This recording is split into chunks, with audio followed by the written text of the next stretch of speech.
order, and without objection, the Chair is authorized to declare a recess at any time. A very important hearing today. As you know, the committee has jurisdiction. They have jurisdiction on federal records. They have jurisdiction on the Freedom of Information Act.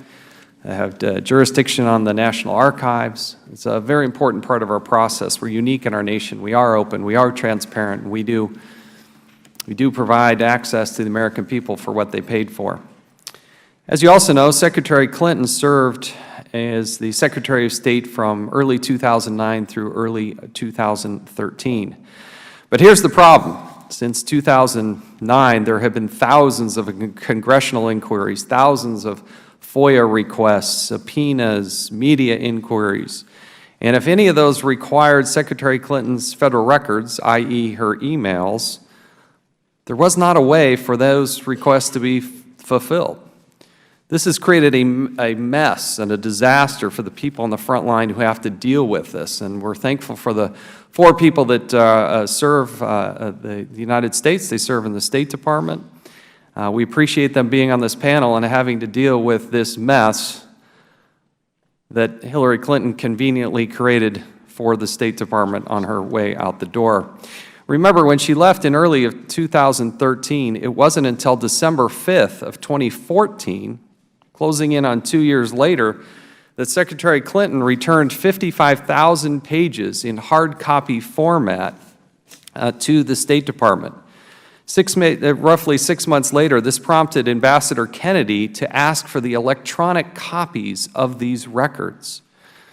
But later, the FBI swooped in because they had been given by the Inspector General. The Inspector General had highlighted that there was classified information residing in a non-classified situation with people who did not have the proper security clearance. The Inspector General found this. They did what they were supposed to do.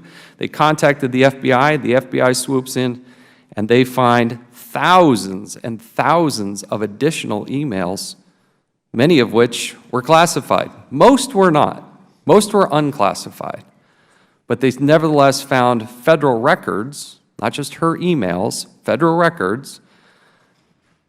And it's important to note that the severity of this, because the classification ranges everything from confidential to secret, top secret. You even have special access programs that require a code word access. This information was found in there. I'm sure there'll be discussion about how few they were, but there is a reason in this nation why we go to such great lengths to classify this information and make sure that the adversaries do not have access to it. To address this nightmare, the State Department had allocated roughly in 2008, $12.6 million to fulfill the FOIA requests.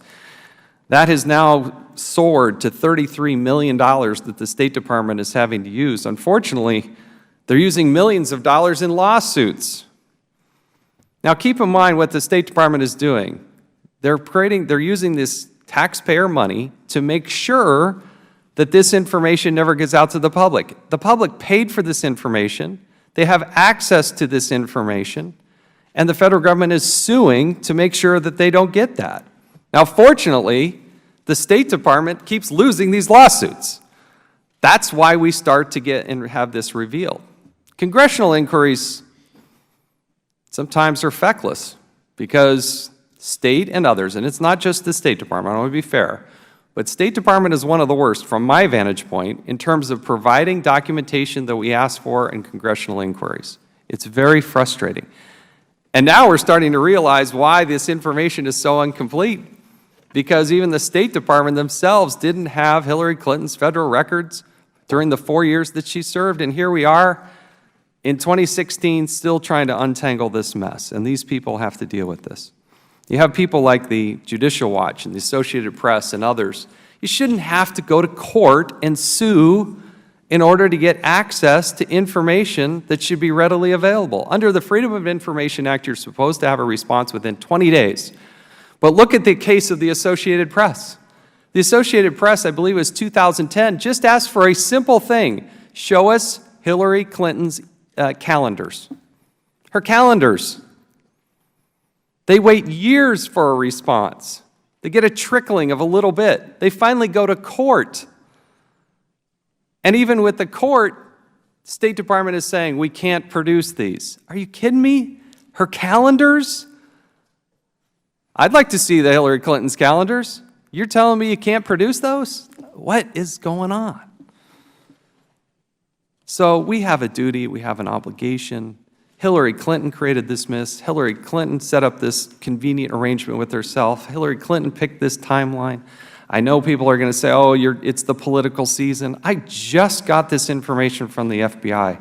We are days, legislative days, after this has happened. I flew in to go see and read the documents downstairs, and I tell you, we're going to move in a rapid pace, no matter the political calendar, and we would be derelict in our duty if we didn't do it. That's what we do in the Oversight Committee. It was founded in 1814. That's what we do. We oversee what happens in the executive branch. I do appreciate the 4 people that are here today.